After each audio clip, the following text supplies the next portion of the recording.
Morning students, welcome to economics class. The last class we have discussed the concept of development of economics. So reforms in 1950 to 1951, the preference of government, the goals of 5 years plans in the public sector and also on the privatization among the industrial sector, preference of industrial sector and preference of agriculture sector and the preference of the service sector.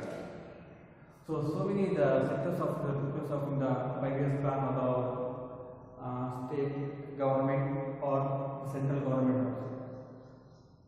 So ಆರ್ಥಿಕ ಬೆಳವಣಿಗೆಗೆ ಸಂಬಂಧಪಟ್ಟಂತೆ ಒಂದು ನಮ್ಮ ರಾಷ್ಟ್ರ ಒಂದು ಸ್ವತಂತ್ರ ಬಂದ ನಂತರ 1950 ಮತ್ತು 1991 ಒಂದು ಸುಧಾರಣೆಗಳಿಗೆ ಸಂಬಂಧಪಟ್ಟಂತೆ ಕೃಷಿಯಲ್ಲಿ ಸುಧಾರಣೆಗಳಾಗಿತ್ತು, ಹಾಗೆಯೇ ಕೈಗಾರಿಕೆಗಳಲ್ಲಿ ಸಹ ಸುಧಾರಣೆಯಾಗಿತ್ತು, ಹಾಗೆಯೇ ಸೇವಾ ವಲಯದಲ್ಲಿ ಸಹ ಸುಧಾರಣೆ ಅಂತಕ್ಕಂಥ ಒಂದು ಕೆಲಸವನ್ನು ಒಂದು ಪಂಚವಾರ್ಷಿಕ ಯೋಜನೆಗಳನ್ನು ನೋಡ್ತಾ ಇದ್ದೀವಿ. ಸೊ ಅದು ಏನಾಗ್ತದೆ, ಈ ವರ್ಷದ ಒಂದು ಅಭ್ಯಾಸದ ಏನಾಗುತ್ತೆ ಅದೊಂದು ಸ್ವಲ್ಪ ಏನಾಗಿದೆ ಮನೆ ಸಾಧನೆ ಸಿಲೆಬಸ್ ಅಂತ ಅದನ್ನು ಡಿಟೆಕ್ಟ್ ಮಾಡಿದ್ದಾರೆ. ಸೊ ಡಿಟೆಕ್ಟನ್ನು ಮಾಡಿದ್ದಾರೆ. ಸೊ ಹಾಗಾಗಿ ಅದಕ್ಕೆ ನೀವು ಸ್ವಲ್ಪ ಹೊತ್ತನ್ನು ಕಡಿಮೆ ಕೊಡಿ. ಸೊ ನಾಲೆಡ್ಜ್ ಸ್ವಲ್ಪ ಬಟ್ ಇಂಪಾರ್ಟೆನ್ಸ್ ಅಂತಂದರೆ so development of economics the chapter 3 so ಏನಾಗುತ್ತೆ, ಈ ಒಂದು ಭಾಳಷ್ಟು ಪರೀಕ್ಷೆ ದೃಷ್ಟಿಯಿಂದ ಏನಾಗುತ್ತೆ ಸಿಲೆಬಸ್ಸನ್ನು ಸರ್ಕಾರ ಏನು ಮಾಡಿದೆ, ಶಿಕ್ಷಣ ಸಂಸ್ಥೆ ಅಂತ ಈ ಒಂದು ಕೋವಿಡ್-19 ಇರೋದ್ರಿಂದ ಅದನ್ನು ರಿಫ್ಲೆಕ್ಷನ್ ಮಾಡಿದೆ. ಸೊ ಹಾಗಾಗಿ ಆ ಒಂದು 2 ಚಾಪ್ಟರ್ಸ್ಗಳೇನಿದೆ ಅವು ಎರಡೂ ಫಸ್ಟ್ ಮತ್ತು second chapter development of economics ಏನಿದೆ ಅದನ್ನು ರಿಫಾರ್ಮ್ಸ್ ಆಗಿರ್ಬೋದು ಅಥವಾ ಡೆವಲಪ್ಮೆಂಟ್ ಅವೆರಡೂ ಸಹ ತೆಗೆದಿದ್ದರಿಂದ ಸೊ ಅದನ್ನು ಓದ್ಬೇಡಿ ಈ ವರ್ಷದಲ್ಲಿ, ಬಟ್ ಅಭ್ಯಾಸ ದೃಷ್ಟಿಯಿಂದ ಓದಿ. ಸೊ ಹಾಗೆ in this class we have important concept of new economic policy, chapter 3. In the chapter 3rd chapter is the important concept of national economic development purpose, national economic development purpose. So this say you know LPG. So ನಿಮಗೆ ಗೊತ್ತಿದೆ LPG ಗಳಂತ ಹೇಳಿದ್ರೆ, so new economic policy means ಹೊಸ ಆರ್ಥಿಕ ನೀತಿ.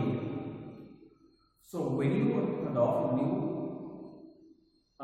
goals of 5 years plans of government of 1950 to 1991 and this next one academic year of next plans of 5 years the adoption of new economic policy. ಪಂಚವಾರ್ಷಿಕ ಯೋಜನೆಗಳು ಏನಿದೆ 1950 ಮತ್ತು 1990 ಇರತಕ್ಕಂಥ ಯೋಜನೆಗಳ ಬೆಳವಣಿಗೆಯ ಸೊ ಅವುಗಳ ಯಶಸ್ವಿ ಅಂತ ಏನು ಮಾಡಿತು, ಹೊಸದಾಗಿ ಮತ್ತೆ ಏನು ಮಾಡ್ತಾ ಬಂತು, ಕೆಲವು ಹೊಸ ಆರ್ಥಿಕ ನೀತಿಗಳನ್ನು ಸೂಚಿಸ್ಕೊಳ್ಬೇಕು. ಏನಾಗುತ್ತೆ, so every day so every years our GDP purpose the growth we are the running of the economic growth we are the running of. So ಯಾವತ್ತೂ ನಾವೇನು ಮಾಡ್ತೀವಿ, ಇವತ್ತು ಆರ್ಥಿಕ ದೃಷ್ಟಿಯಿಂದ ಏನು ಮಾಡ್ತಾ ಇದ್ದೀವಿ, ಇವತ್ತು ಓಡ್ತಾ ಇದ್ದೀವಿ.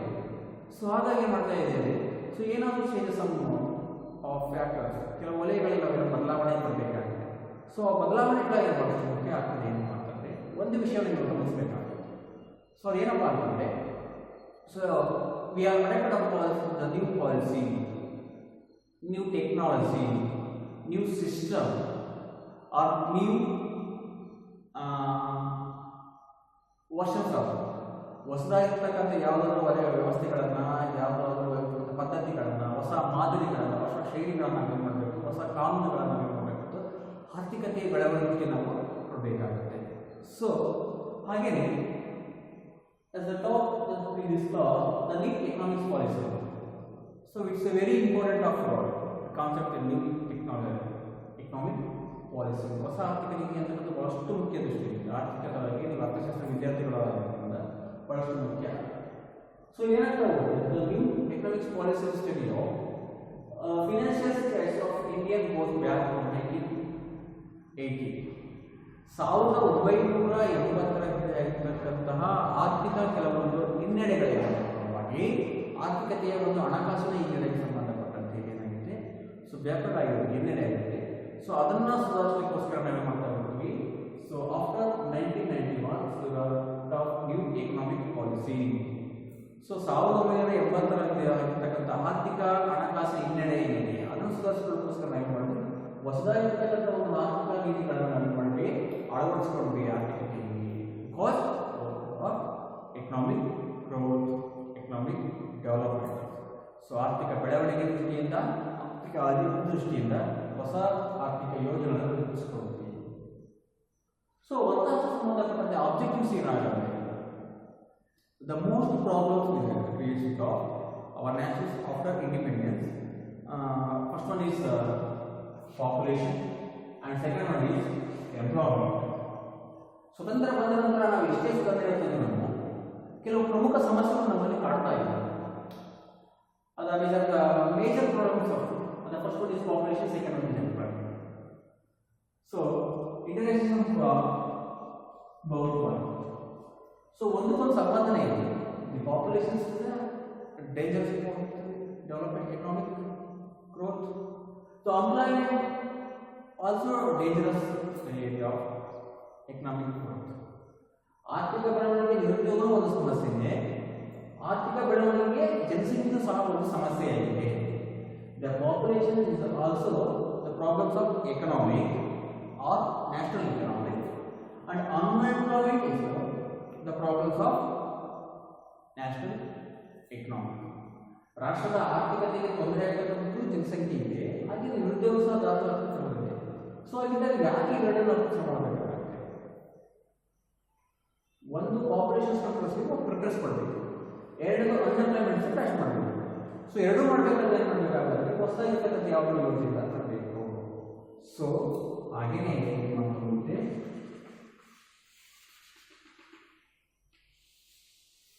ಹೊಸದಾಗಿರ್ತಕ್ಕಂಥ ಯೋಜನೆಗಳನ್ನು ಜಾರಿಗೆ ತರ್ತೀವಿ. So after 90 to 91 it's a very simple L P and G. LPG.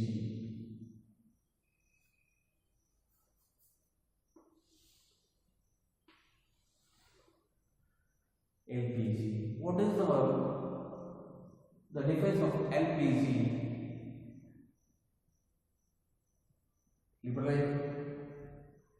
Liquid petroleum gas. You know,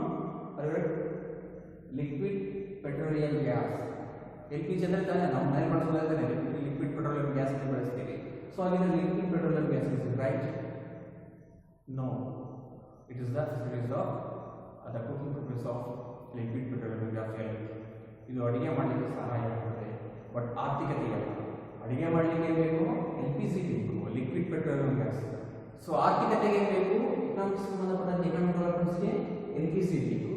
LPG means liberalisation,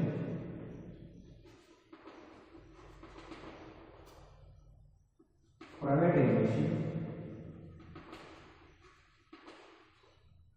and globalization.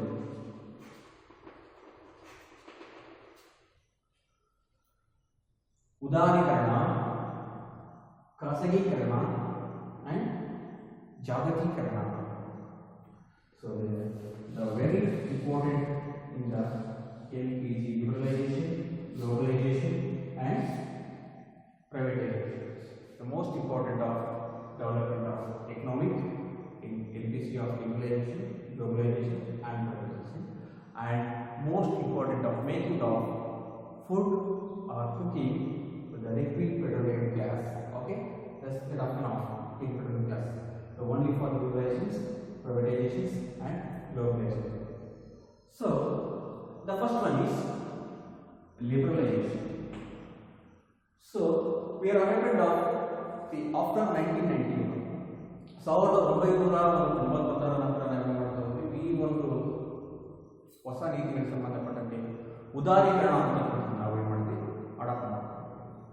Okay, liberalisation we are adopted of 1991 after that.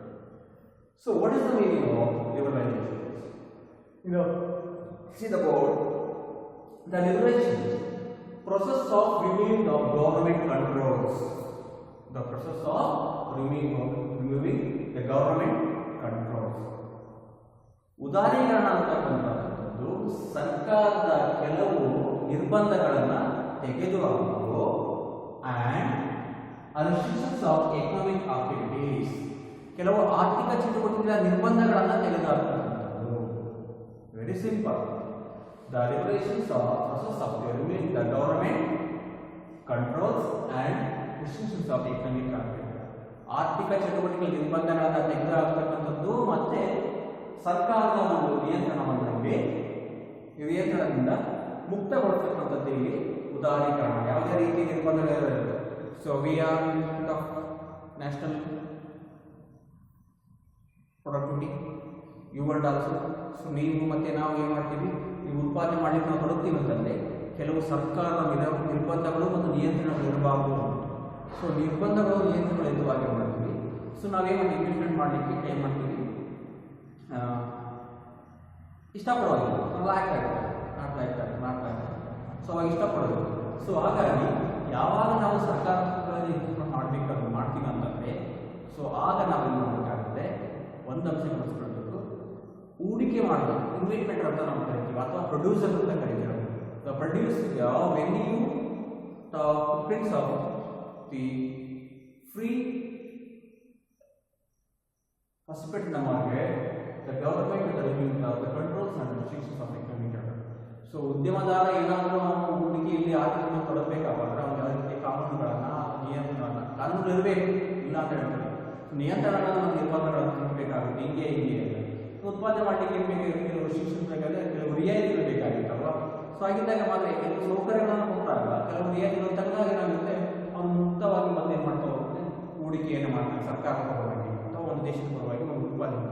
So ಅದರಿಂದ ಏನಾಗ್ತಾ ಹೋಗುತ್ತೆ, the individually the produce of investment okay. So automatically generate of productions, automatically generates of employment status of growth, automatically output of our national productions and national growth out of GDP, out of GDP. So ಉದ್ಯಮ ಅವಕಾಶಕ್ಕೆ ಇಲ್ಲಿ ಮುಕ್ತವಾಗಿ ಯಾವಾಗ ಸರ್ಕಾರ ಅವಕಾಶವನ್ನು ಕೊಡುತ್ತೆ ಉದ್ಯಮ ಮಾಡಲಿಕ್ಕೆ, so ಅಂಥ ಸಂದರ್ಭದಲ್ಲಿ ನಾವು ಸಾರ್ವಜನಿಕರು ಹೂಡಿಕೆಯನ್ನು ಮಾಡ್ತಾರೆ. ಆ ಹೂಡಿಕೆಯಿಂದ ಏನಾಗುತ್ತೆ, ಉದ್ಯೋಗ ಸೃಷ್ಟಿಯಾಗುತ್ತೆ. ಉದ್ಯೋಗದಿಂದ ಏನಾಗುತ್ತೆ, ಸೌಲಭ್ಯಗಳು ಸಿಗ್ತದೆ. ಸೌಲಭ್ಯಗಳಿಂದ ಏನಾಗುತ್ತೆ, ಅಲ್ಲಿ ಉತ್ಪನ್ನ ಹೆಚ್ಚಾಗುತ್ತೆ. ಉತ್ಪನ್ನ ಹೆಚ್ಚಾದಾಗ ರಾಷ್ಟ್ರ GDP ಅಂತಕ್ಕಂಥ ರಾಷ್ಟ್ರ ನಿವ್ವಳ ದೇಶದ ಉತ್ಪನ್ನ ಹೆಚ್ಚಾಗುತ್ತೆ. So when you government controls and restrictions of economic, ಆರ್ಥಿಕ ಚಟುವಟಿಕೆಗಳ ಮೇಲಿರ್ತಕ್ಕಂಥ ನಿರ್ಬಂಧಗಳನ್ನು ಮತ್ತು ನಿಯಂತ್ರಣವನ್ನು ತೆಗೆದುಹಾಕಿದಾಗ ಏನಾಗ್ತಾ ಹೋಗುತ್ತೆ, ಆಗ ಉದಾರೀಕರಣ ಅಂತ ಏನಾಗುತ್ತೆ, ಸಹಾನುಭೂತಿ ಅಂತಕ್ಕಂಥದ್ದು ಚೆನ್ನಾಗುತ್ತೆ. ಸಿಂಪತಿ ಮೀನ್ಸ್ ಅಂತ ಹೇಳುತ್ತೆ. ಅವಾಗೆಲ್ಲರೂ ಸೈನ್ ಮಾಡ್ತಾರೆ, ಇನ್ವೆಸ್ಟ್ಮೆಂಟ್ ಮಾಡ್ತಾರೆ. ಸೊ ಅದರಿಂದ ಏನಾಗುತ್ತೆ, ರಾಷ್ಟ್ರದ ಉತ್ಪನ್ನ ತೆಗೆದುರುತ್ತೆ. ಸೊ ಆಗ ಮಾತ್ರ ಏನಾಗುತ್ತೆ, ಉದ್ಯೋಗ ಸಿಗ್ಲಿಕ್ಕೆ ಸಾಧ್ಯ.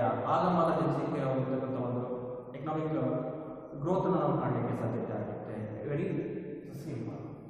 And next one is advantages. The process of bringing government controls and restrictions of economic activities. ಆರ್ಥಿಕ ಚಟುವಟಿಕೆಗಳ ಮೇಲೆ ನಿರ್ಬಂಧಗಳನ್ನು ಮತ್ತು ನಿಯಂತ್ರಣ ತೆಗೆದಾಗ ಏನಾಗುತ್ತೆ, ಅಲ್ಲಿ ಉದಾರೀಕರಣ ಸೃಷ್ಟಿಯಾಗುತ್ತೆ. ಯಾರು ಬೇಕಾದ್ರಲ್ಲಿ ಹೂಡಿಕೆಯನ್ನು ಮಾಡಲಿಕ್ಕೆ ಇಷ್ಟಪಡ್ತಾರೆ ಒಂದು. ಸೊ ಅದಕ್ಕೆ ಏನಂತಂದರೆ regulations of industrial sector. Of industrial sector, this means is ಮುಕ್ತತೆ ಅಂತ ನಾವು ಕರಿತೀವಿ. ಸೊ ಕೈಗಾರಿಕಾ ವಲಯಗಳಲ್ಲಿ ಕೆಲವು ಕಾನೂನು ಸರ್ಕಾರದ ಆರ್ಥಿಕ ನಿರ್ಬಂಧಗಳಿಂದ ಮತ್ತು ನಿಯಂತ್ರಣಗಳನ್ನು ಮುಕ್ತಗೊಳಿಸಬೇಕು. So for example the 72 contributions of preference of industries ಅಂತ ನಾವು ಕರಿತೀವಿ. ಸೊ ಎರಡರಿಂದ ಏನಾಯಿತು, ಇದ್ದಂಥ ಒಂದು ಸರ್ಕಾರದ ಒಂದು ಅಧಿಪತ್ಯ ಅಂತಕ್ಕಂಥದ್ದು ಯಾವಾಗ ರೆಗ್ಯುಲೇಷನ್ಸ್ ಯಾವಾಗ ಉದಾರೀಕರಣವನ್ನು ಮಾಡಿಕೊಂಡ್ವಿ, ಸೊ ಅವಾಗ ಏನಾಯಿತು, ಎರಡಂಥ ಒಂದು ಕೈಗಾರಿಕಾ ಕ್ಷೇತ್ರದ ಒಂದು ಪ್ರಾಮುಖ್ಯತೆ ಏನಾಗಿದೆ, 17ಕ್ಕೆ 2 to 17 the growth of industry sector ಶೇಕಡ ಕೈಗಾರಿಕಾ ವಲಯ ಏನಾಗಿದೆ 17ಕ್ಕೆ ಏನಾಯಿತು ಅಂತಕ್ಕಂಥದ್ದು ಆಯಿತು. ಮೊದಲು 17ಕ್ಕೆ ಏನಾಯಿತು, ಇಲ್ಲಿ ಕೈಗಾರಿಕಾ ಸಂಬಂಧಪಟ್ಟಂತೆ ಏನಾಗಿದೆ, ಗೌರ್ಮೆಂಟ್ ಅಂತಕ್ಕಂಥದ್ದು ನಿಯಂತ್ರಣವನ್ನು ಮಾಡಿದ್ರು. ನಂತರ ಏನಾಯಿತು, 2ಕ್ಕೆ ಮಾಡಿಸಿದ ಹದಿನೈದು ಕೈಗಾರಿಕೆಗಳಲ್ಲಿ ಮುಕ್ತತೆಯನ್ನು ಪಡ್ಕೊಂಡು ಸ್ವಯಂ ಪ್ರೇರಿತವಾಗಿ ಅವರನ್ನು ಇಂಡಿವಿಜುವಲಿ ಇನ್ವೆಸ್ಟ್ಮೆಂಟ್ ಮಾಡ್ತಾರೆ, ಪ್ರೊಸೆಸ್ ಮಾಡ್ತಾರೆ. ಸೊ ಹಾಗಾಗಿ ರಿಯಾಯಿತಿ ಅಂತ ಸಿಗ್ತಾ ಹೋಗುತ್ತೆ. ಸೊ ಅದರಿಂದ ಏನಾಗುತ್ತೆ, ಇಲ್ಲಿ ಉದಾರೀಕರಣ ಅಂತಕ್ಕಂಥದ್ದು ಏನಾಗುತ್ತೆ, ಫಸ್ಟ್ ಪ್ರಭಾವ ಬರುತ್ತೆ. It's the important of the advantage of industrial sector. So ಒಂದು ಕೈಗಾರಿಕಾ ವಲಯವನ್ನು ಮುಕ್ತವನ್ನು ಮಾಡ್ತಕ್ಕಂಥದ್ದು ಸರ್ಕಾರ ನಿಯಂತ್ರಣಕ್ಕೆ ಒಳಪಡ್ತಾ ಇರೋದ್ರಿಂದ ಅವುಗಳನ್ನು ತೆಗೆದುಹಾಕಿದಾಗ ಸೊ ಎಲ್ಲ ಕೈಗಾರಿಕಾ ಉದ್ಯಮಗಳು ಹೆಚ್ಚು ಉತ್ಪಾದನೆಯಿಂದ ಹೆಚ್ಚು ಹೂಡಿಕೆಯನ್ನು ಮಾಡ್ತೇವೆ, ಹಾಗೆ ಹೆಚ್ಚು ಪಟ್ಟು ಉತ್ಪನ್ನ ತಗೊಂಡು ಹೊರಗೆ ಬರ್ತದೆ. So what and next one the financial sector reforms.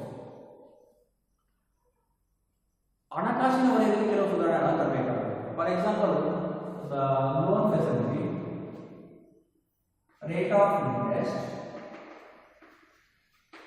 Interest and credit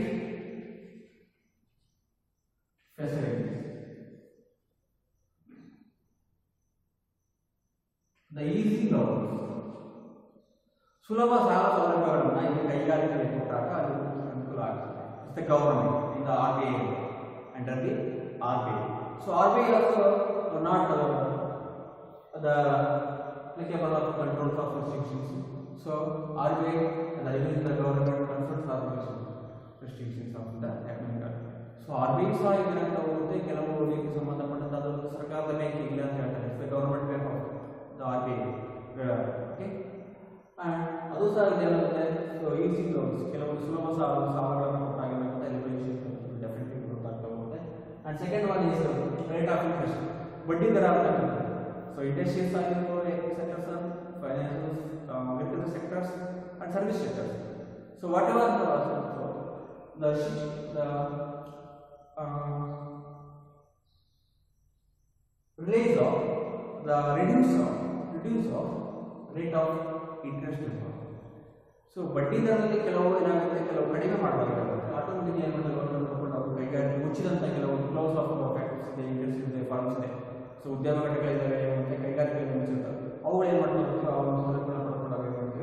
ಹೂಡಿಕೆಯನ್ನು ಮಾಡಲಿಕ್ಕೆ ಇಷ್ಟಪಡ್ತದೆ. ಒಂದು and next one is credit facilities. So ಸಾಲವನ್ನು ತಗೊಂಡಾಗ ಏನಾಗುತ್ತೆ, ಮುಂಗಡ ಸಾಲವನ್ನು ಪಡ್ಕೊಳ್ಳೋ ಸೌಲಭ್ಯಗಳನ್ನು ಕೈಗಾರಿಕೆಗೆ ಕೊಟ್ಟಾಗ ಆಟೋಮೆಟಿಕ್ ಪಡ್ಕೊಂಡು ಏನು ಮಾಡ್ತೀವಿ, ಸೊ ಪ್ರೊಡಕ್ಟಿವ್ ಆಕ್ಟಿವಿಟೀಸ್ ಎಲ್ಲ ಇನ್ವಾಲ್ವ್ಮೆಂಟ್ ಆಗ್ತದೆ. ಸೊ ಇನ್ವಾಲ್ವ್ಮೆಂಟ್ ಆದಾಗ ಏನಾಗ್ತಾ ಹೋಗುತ್ತೆ, ಸೊ ಆಟೋಮೆಟಿಕ್ ಪ್ರೊಡಕ್ಷನ್ಸ್ ಬರ್ತದೆ, ಪ್ರೊಡಕ್ಷನ್ಸ್ ಏನಾಗುತ್ತೆ, ಔಟ್ಪುಟ್ ಆಗ್ತದೆ. ಹೌದಾ, ಸೊ ಔಟ್ಪುಟ್ ಆಗುತ್ತೆ. ಸೊ ಹಾಗಾಗಿ ಫೈನಾನ್ಷಿಯಲ್ ಇನ್ಫಾರ್ಮೇಷನ್ ಬೇಕಾಗುತ್ತೆ. And asset of credit promote ಆಗ್ತದೆ. ಕೆಲವು ಆಸ್ತಿಗಳ ಆಧಾರದ ಮೇಲೆ ಸೌಲಭ್ಯಗಳನ್ನು ಕೊಡಬೇಕು. ಆವಾಗ ಏನಾಗುತ್ತೆ, ಆ ಪಡ್ಕೊಂಡಿರ್ತಕ್ಕಂಥ ಕೈಗಾರಿಕೆಗಳು, ಉದ್ಯಮ ಘಟಕಗಳು ಏನು ಮಾಡ್ತಾ ಹೋಗ್ತವೆ, ಆಟೋಮೆಟಿಕ್ ಏನಾಗುತ್ತೆ, ರಾಷ್ಟ್ರದ ಉತ್ಪನ್ನದ ಚಟುವಟಿಕೆಯಲ್ಲಿ ತೊಡಗ್ತವೆ. And recovery, so loan recovery EMI facilities ಅಂತ ಅಲ್ವಾ, ಇವಾಗ ಸೊ EMI ಮೂಲಕ ಏನು ಮಾಡ್ತಾ ಹೋಗುತ್ತೆ, ಅವರು ರಿಕವರೀಸ್ಗಳನ್ನು ಕವರ್ ಮಾಡಬೇಕು. ಸೊ ಟೋಟಲ್ ಮಾಡಬೇಕಾಗಿಲ್ಲ ಅಂತ ಹಂತವಾಗಿ ಏನು ಮಾಡಬೇಕು, ಲೋನ್ ರಿಕವರಿ ಮಾಡ್ಕೊಳ್ಳೋಕೆ ಏನಾಗುತ್ತೆ, ಆವಾಗ ಕೈಗಾರಿಕೆಗಳು ಬೆಳವಣಿಗೆಗೆ ಸಹಾಯ ಆಗುತ್ತೆ. ಒಂದು ವಿಷಯ. And next tax reform sector. In the industrial sector the most important concept is tax reform sector ಅಂತ ಕರೀತೀವಿ. ತೆರಿಗೆಗಳಲ್ಲಿ ಏನಾಗುತ್ತೆ, ಕೆಲವು ಸುಧಾರಣೆಗಳನ್ನು ತರಬೇಕು. Number of points of 1:2, 2:1, 3:2. So ಏನಾಗ್ತಾ ಹೋಗುತ್ತೆ, ಸೊ ಅದರಲ್ಲಿ 8%, 6%, 10%, 12% ಅಲ್ವಾ. ಶೇಕಡ 6, 7, 10 ಮತ್ತು 12, 14% ಏನಾಗ್ತಾ ಹೋಗುತ್ತೆ, ಟ್ಯಾಕ್ಸಸ್ ಅನ್ನು ಏನು ಗೌರ್ಮೆಂಟ್ ಇವತ್ತು ಏನು ಮಾಡ್ತಾ ಇದೆ, ಇವತ್ತು ಕೊಡ್ತಾ ಇದೆ. ಸೊ ಅದಕ್ಕೆ ಸಂಬಂಧಪಟ್ಟಂತೆ ಸರ್ಕಾರ ಟ್ಯಾಕ್ಸ್ಗಳಲ್ಲಿ ಸುಧಾರಣೆ ಮಾಡಿದಾಗ, ಸೊ ದ ಪ್ರೊಡ್ಯೂಸರ್ ಬರೀ ಪೇ ಆಫ್ ಟ್ಯಾಕ್ಸ್. ಸೊ ಹೆಚ್ಚಿನದಾಗಿ ಒಂದು ಕರ್ತಕ್ಕಂಥ ತೆರಿಗೆಗೆ ಏನಾದರೂ ಹೋಗುತ್ತೆ, ಅವರಿಗೆ ಉದ್ಯಮದ ಏನು ಮಾಡ್ತಾ ಹೋಗ್ತಾರೆ, ಟ್ಯಾಕ್ಸ್ ಹೆಚ್ಚಾದಾಗ ಉತ್ಪಾದನೆ ಮಾಡೋದನ್ನೇ ಏನು ಮಾಡ್ತಾ ಹೋಗ್ತಾರೆ, ಕಡಿಮೆ ಮಾಡ್ತಾ ಹೋಗ್ತಾರೆ. So not interest of lack of interest ಅಂತ ಲ್ಯಾಕ್ ಆಫ್ ಲಾಯಕ್ ಅಂತ. ಸೊ ಅದರ ಉತ್ಪಾದನೆ ಚಟುವಟಿಕೆಯಲ್ಲಿ ಅವ್ರಿಗೆ ಏನಾಗ್ತಾ ತುಂಬ ಕಷ್ಟ ಆಗ್ತದೆ ಅಂತ ನೋಡ್ತಾ ಹೋಗ್ತಾರೆ. ಸೊ ಹಾಗಾಗಿ ಸೊ ಅಲ್ಲಿ ರಿಯಾಯಿತಿಗಳನ್ನು ಕೊಟ್ಟಿದ್ದಾರೆ. ಅಲ್ಲಿ ರಿಯಾಯಿತಿಯನ್ನು ಕೊಟ್ಟಾಗ ಏನಾಗ್ತಾ ಹೋಗುತ್ತೆ, ರೇಟ್ ಆಫ್ ಇಂಟ್ರೆಸ್ಟ್ ಬಡ್ಡಿ ದರ ಕಡಿಮೆ ಮಾಡ್ತಾ ಹೋಗುತ್ತೆ. ಸೊ ಟ್ಯಾಕ್ಸಸ್ ಕಡಿಮೆ ಆಗುತ್ತೆ. ಸೊ ಯಾವಾಗ ತೆರಿಗೆ ಕಡಿಮೆ ಆಗ್ತದೆ, ಅವಾಗ ಆಟೋಮೆಟಿಕ್ಲಿ ಏನು ಮಾಡ್ತಾರೆ, ಉತ್ಪಾದಕ ಅಂತಕ್ಕಂಥದ್ದು ಹೆಚ್ಚು ಉತ್ಪಾದನೆ ಮಾಡ್ತಾರೆ. ಯಾಕಂದರೆ so every producer, every investor or organisator only purpose of production is because earnings, profit. ಪ್ರತಿಯೊಬ್ಬರು ಉತ್ಪಾದಕರು ಇವತ್ತು ಮಾಡ್ತಾರೆ ಏನೋ ಲಾಭಕ್ಕೋಸ್ಕರ ಅಂದಾಗ ಆ ಲಾಭಕ್ಕೆ ತೆರಿಗೆ ಅಂತಕ್ಕಂಥದ್ದು ಏನಾಗುತ್ತೆ, ಅಡ್ಡಿ ಹಾಕಬಾರದು, ಲಿಬ್ರಲ್ ಆಗಿರಬೇಕು ಅಲ್ವಾ. ಸೊ ಸಾಕಷ್ಟು ಉದಾಹರಣೆಗಳಾಗಿರಬೇಕು. ಸೊ ಉದಾಹರಣೆಗಳಲ್ಲಿ ಏನಾಗುತ್ತೆ, ರೆಗ್ಯುಲೇಷನ್ಸ್ ಇರ್ತಕ್ಕಂಥ ಒಂದು ಟ್ಯಾಕ್ಸಸ್ ಏನಾಗ್ತಾ ಹೋಗುತ್ತೆ, So as a producer, definitely more efficient motivated productions of more than. So ಅದೇನು ಮಾಡ್ತಾ ಹೋಗುತ್ತೆ, ಹೆಚ್ಚು ಒಂದು ಅವನಿಗೆ ಮೋಟಿವೇಟ್ ಮಾಡ್ತಾ ಹೋಗುತ್ತೆ, ಹೆಚ್ಚಿನ ಒಂದು ಉತ್ಪಾದನೆ ಸಂಬಂಧ. ಹಾಗಾಗಿ ತೆರಿಗೆನೇ ಹೊರೆಯಾಗಬಾರ್ದು ಉತ್ಪಾದನೆ.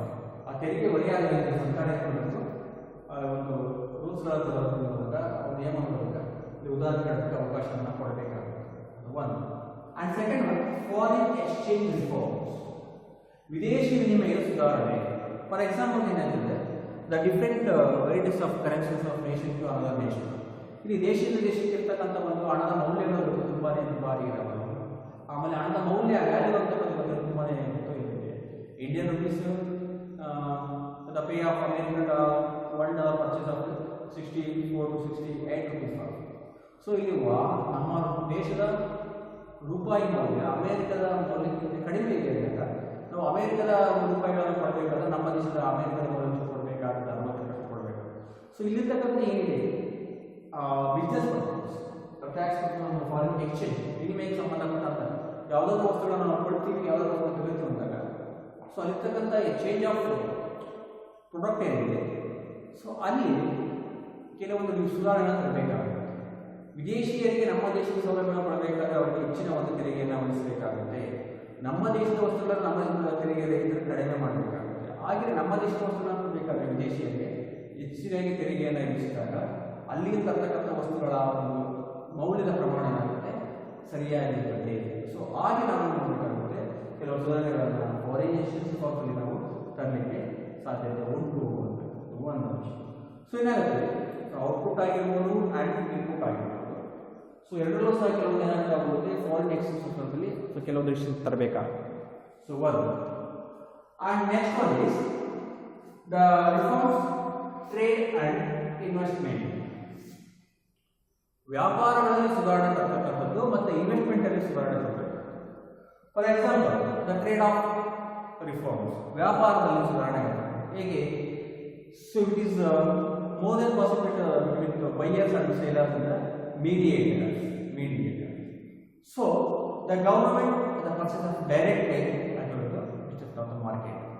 ಸೊ ಕೊಳ್ಳುವವರ ಮತ್ತು ಮಾರಾಟ ಮಾಡೋರಿಗಿರ್ತಕ್ಕಂಥ ಇವತ್ತೇನು ಮಧ್ಯವರ್ತಿಗಳ ಪ್ರವೇಶ ಇದೆ ಅದನ್ನು ಕಡಿಮೆ ಮಾಡೋದ್ರ ಮೂಲಕ ಸರ್ಕಾರ ನೇರವಾಗಿ ಉತ್ಪಾದಕರಿಂದ ಖರೀದಿ ಮಾಡಿಕೊಂಡು ಅದನ್ನು ಮಾರುಕಟ್ಟೆಗೆ ಬಿಡ್ತಕ್ಕಂಥದ್ದು ಬಹಳಷ್ಟು ಸೂಕ್ತ. The first point. And second one is the investment. The percentage of privatisations or public. ಇಲ್ಲಿ ಕೆಲ ಶೇಕಡಾವಾರು ಖಾಸಗಿ ವಲಯಕ್ಕೆ ಸಂಬಂಧಪಟ್ಟಂತೆ ಮತ್ತೆ ಸಾರ್ವಜನಿಕ ವಲಯಕ್ಕೆ ಸಂಬಂಧಪಟ್ಟಂತೆ ಇನ್ವೆಸ್ಟ್ಮೆಂಟ್ ಹೂಡಿಕೆಗೆ ಸಂಬಂಧಪಟ್ಟಂತೆ ಇಲ್ಲಿ ಯಾವುದೇ ರೀತಿಯ ನಿರ್ಬಂಧಗಳನ್ನು ಹೋಗಿಲ್ಲ. ಸೊ ನಾನು ಏನು ಮಾಡ್ತಾ ಹೋಗ್ತೀನಿ, ಸೊ ಒಂದು 10 crores ನಾನು ಇನ್ವೆಸ್ಟ್ಮೆಂಟ್ ಮಾಡ್ತೀನಿ ಅಂದಾಗ ಸೊ ಪ್ರೈವೇಟ್ ಪೀಪಲ್ಸ್ ಆಗಿ ಸೊ ಅದಕ್ಕೆ ಯಾವುದೇ ರೀತಿಯ ಒಂದು ರಿಸ್ಟ್ರಿಕ್ಷನ್ ಸಂಬಂಧಪಟ್ಟಂತೆ ಟ್ಯಾಕ್ಸ್ ಆಗಿರ್ಬೋದು ಅಥವಾ ಅದರ್ವೈಸ್ ಲಿಮಿಟೇಷನ್ಸ್ ಕಂಟ್ರೋಲಿಂಗ್ ರಿಸ್ಟ್ರಿಕ್ಷನ್ಸ್ ಇರುತ್ತೆ. ಸೊ ಅವುಗಳನ್ನು ಮಾಡೋದಿಲ್ಲ.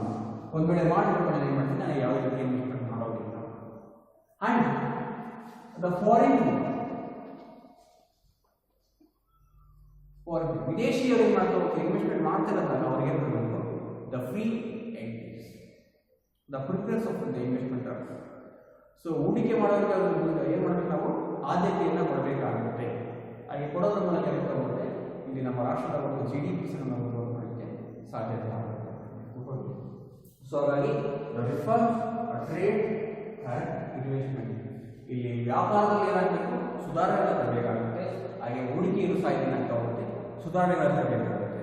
ಸೊ ಹೂಡಿಕೆ ಮತ್ತು ವ್ಯಾಪಾರ ಸುಧಾರಣೆ ತಂದಾಗ automatically productions is growth of our national economic activities is the process. ಅವೆಲ್ಲವೂ ಏನಾಗ್ತಾ ಹೋಗ್ತವೆ, ಆರ್ಥಿಕ ಚಟುವಟಿಕೆಗಳು ಹೂಡಿಕೆ ಮತ್ತು ವ್ಯಾಪಾರದಲ್ಲಿ ತಂದಾಗ ಅವುಗಳು ಏನಾಗ್ತಾ ಹೋಗ್ತವೆ, ನಿರಂತರವಾಗಿ ಆಗ್ತವೆ. Okay, my dear students, the very important concept is new economic policy.